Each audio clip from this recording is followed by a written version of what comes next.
What's up, internet world, and welcome back to the channel. I am pumped to bring you the car of one of my dreams, and that is the 2020 Land Rover Range Rover Velar SV Autobiography Dynamic Edition. So if you're new to our channel, thank you very much for watching. And my name is Mike, and the guy behind the camera, his name's Ian, and we have a dedicated YouTube studio just for cars like these. So this beast has 550 horsepower and 502 foot-pounds of torque. And depending who you read and who you listen to, it sprints from 0 to 60 anywhere between 3.8 seconds to 4.5 seconds. Now let me tell you what 500 horsepower and 500, it doesn't really matter, sounds like.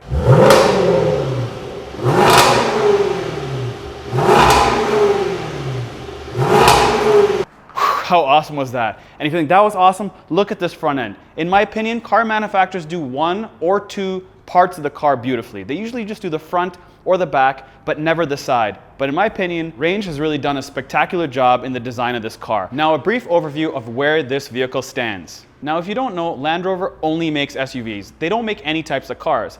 And if you compare that to any other manufacturer, Land Rover currently makes 6 unique types of SUVs that do not include electric. Now take the other manufacturers for example. Audi makes 4 SUVs, BMW makes 7, and Benz makes 6.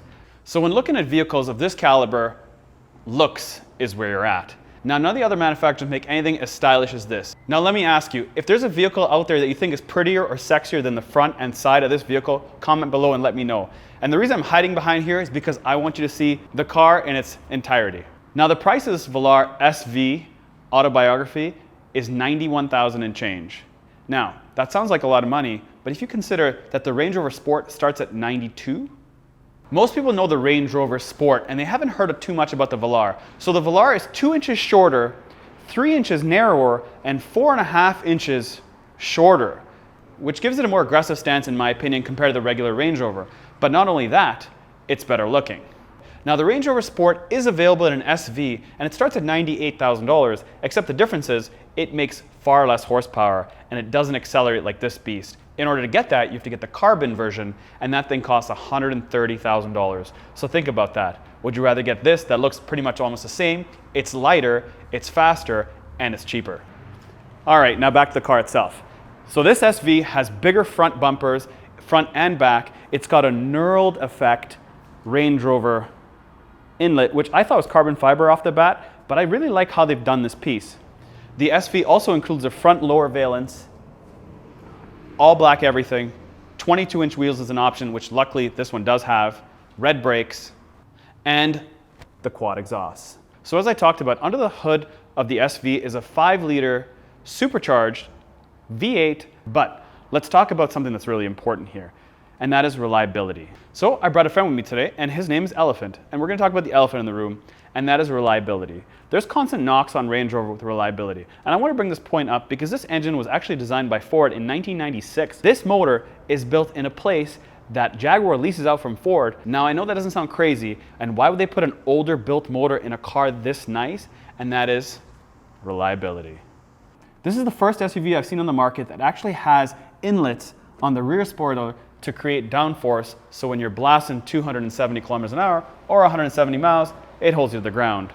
Now keeping with the theme of the SV, it's got black everything, and that includes the Velar, the SV badging, and this knurled effect that comes from the front on the Range Rover. It also has quad exhaust and a trailer hitch that can tow 2,500 kilograms. Now something Range Rover can learn from the domestic product is that the domestic product actually has a light that shines down on the ground, so you give it a kick and the trunk will open. In this specific case with the trailer hitch, you never really know where to kick it. Do you kick it left? Do you kick it right? What do you do? So I just use the fob, or I press the button here and it comes up. Couple things. On a car this expensive, I would like to have a better quality rear trunk lid. Kind of plasticky to me, but I do like the fact they did put illumination in the rear sill here. And something that the Germans do really well is rear cargo trunk liners. British people, not so much. All right, so I'm in the back of the Range Rover Velar now, and a couple things. This suede headliner is awesome. I love the fact that the suede headliner goes all the way from the front A-pillars right to the bottom, all the way up, all the way across. You actually get it down the C-pillar and the B-pillar all the way down. A lot of manufacturers will just do it in the top. They won't get it all the way down. So let's talk about door handles. These things have the biggest door handles on the inside of the car that I've ever seen. On the outside, they're hidden, beautiful.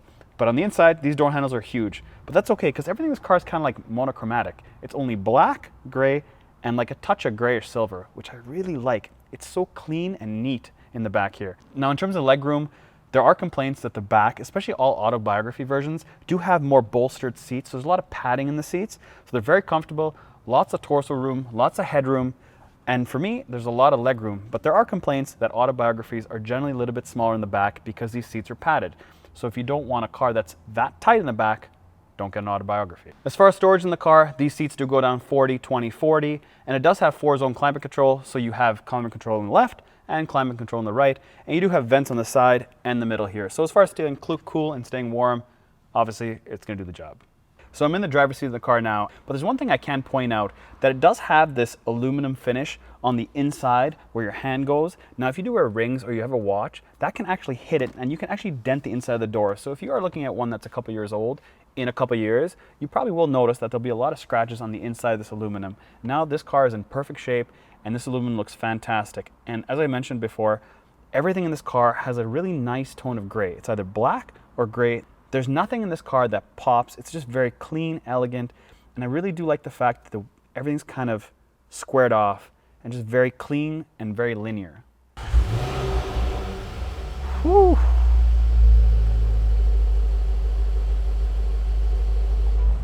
There's something about Range Rovers that just make me feel pampered. The seat, I just sit in this really high position, even though the Velar is the lowest seating Range Rover you can buy on the market, I still feel exquisite. I feel rich.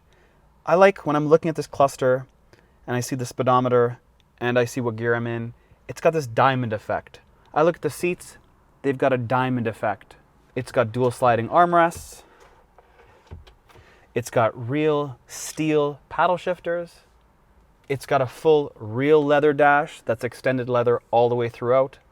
It's got a 22-way massage power seats that heated and cooled. It's got a 10-inch screen on the top and a 10-inch screen on the bottom that adjusts towards me. Everything is driver oriented this time around. It's not like most Range Rovers that are flat. This thing is geared towards me. Even the steering wheel has capacitive switches that actually go away and only illuminate when I want to use them. It's awesome. And speaking of knurled, because we all know what knurled is, it's diamonds. Range Rover's version of diamonds is knurled. Because look at these things.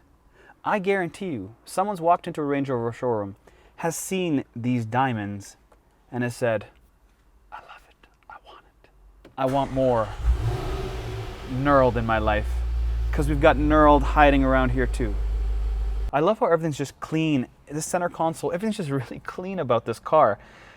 They have even hidden switches. Now I know it says Land Rover here, and you press Land Rover, but nobody really likes Land Rover, man. We want Range Rover. Change that to Range Rover. And you're a little bit tough. Land Rover, give me the Range Rover effect. I just want to be able to press this button and you close. Who cares if you brake? It's leased anyways. But on a serious note, I want to show you how easy this infotainment system is. There's so much hate on the internet with how difficult this infotainment system is. And yes, it can be kind of crazy. But for the simple controls, including the HVAC, it's super easy. So on this bottom panel, you have 2 circular dials. Now, this one's pretty straightforward. It does the temperature on the passenger side. But the driver's side, you can change it. You can have your dynamic programs, your eco, your comfort, your grass, gravel, and different sort of programs. But if you want to go to air conditioning or climate control, you've got to hit the button up here, and then this will pivot back to climate control. And very easy, you just press the buttons that you want it to work. And we've got an ionizer. If you want your massage seats to work, or your heated and cooled, upper back, wave. On both sides, you've got massage seats.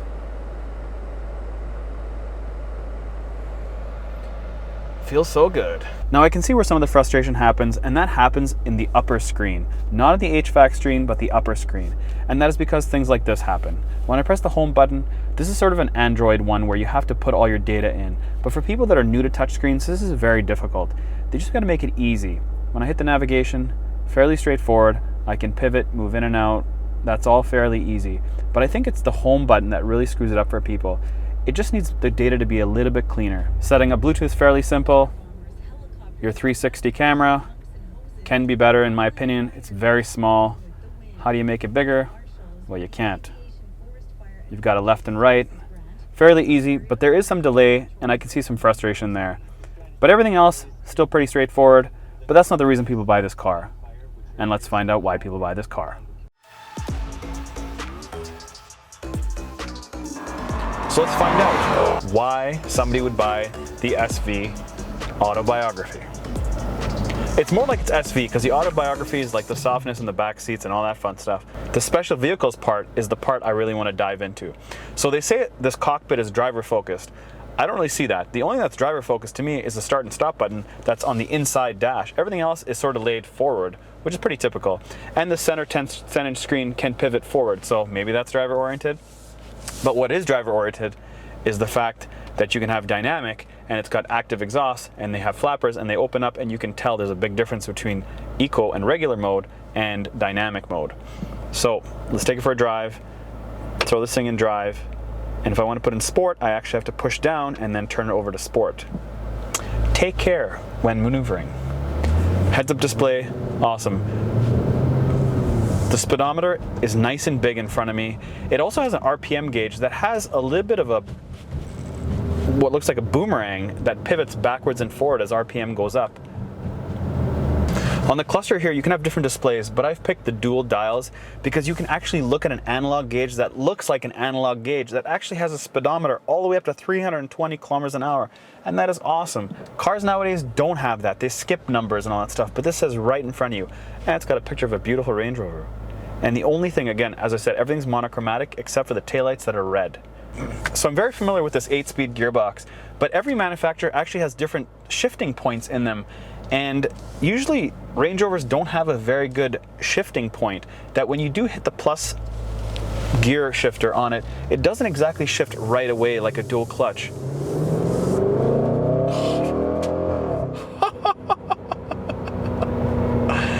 So I noticed something is when you hit about 55 on RPM and you shift, it feels like the back exhaust is about to grenade, and that is very similar to a Ferrari. All the newer Ferraris have that. When you shift gears, it sounds like the back just blew out of the car, and that's exactly what this thing just did. The exhaust sounds like a boat with lots of power and the gurgling of lots of power. It's so ferocious. Eco mode. Keep driver's license activated. So this all-wheel drive system is normally at a 50-50 ratio front to back, but it can transfer up to 100% of power to the front wheels or 100% of power in the rear wheels if it does get into any sort of slippery situations. Now, in terms of cornering, it does have something called torque vectoring, and torque vectoring generally is known when you're putting power or braking power on the inside wheels into a corner. So what that essentially does is it makes the turn sharper, but this does it by brakes as opposed to doing it internally through the mechanics. So it's a little bit of a cheating system. In some other manufacturers, they'll do it where it does it through some of the mechanical pieces, but what that essentially does is it just makes your turns safer and sharper. All right, so we're gonna put in an S, push it down, turn it over, press the dynamic program selected, let go of the brake. Air suspension is as low as it can get. Now this air suspension can raise and lower up to 50 millimeters, but the lower the better. It just looks better. The stance is nicer, and I'm excited to hear a car that doesn't have sound that gets pumped in by the audio. I want to hear the sound of the engine and the exhaust, and I'm excited.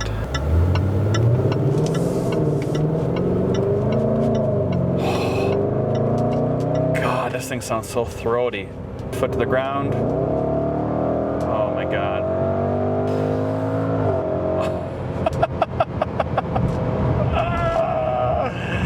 It's so monstrous. There's just so much velocity, and it's real pure sound. You definitely can't hear it like I'm hearing this thing, but it's so raw. See, this is what the difference with Range Rover does. They're not like BMW or some other brands that when you downshift, it'll have all this popping. There's no popping, which to me stays classy, San Diego. It's still sort of a heavier car, and you can feel there's a lot of weight in the front of this car, but oh my God, there's just so much power here. Wow. Did I tell you guys how much I like this hazard lights and how small it is? Man, that sounds awesome. Not the fastest downshifter if you ask me. There's about a second delay.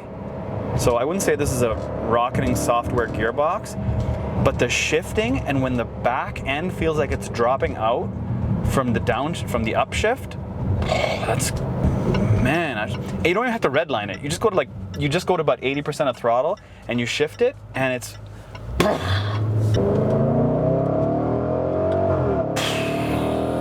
I think 500 horsepower is the number to go to, guys. Right now, 500 horsepower to me is not all somebody needs, but it's enough to make you sweat. So we're gonna see if we can get liters per 100 kilometers here, and I found the right setting in the cluster to get the liters per 100 kilometers. Because on average it says I'm getting 12.5 liters per 100 kilometers, but there's no way. So let's see how many liters per 100 kilometers I can burn on this thing under full load. If I don't indicate, it actually doesn't steer me back in, but it does vibrate. And it vibrates the same way as if I was hitting a rut in the road. It doesn't pull me back, it doesn't give me a buzz, it actually shakes me, it vibrates me, which is nice.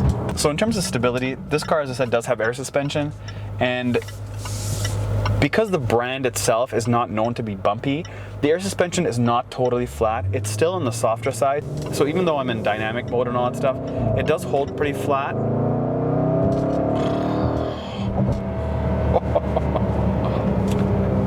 Shut up, Mike. I've been driving an Eco now, or just regular mode for the last 10 minutes, and it's surprisingly very similar to a Range Rover Sport.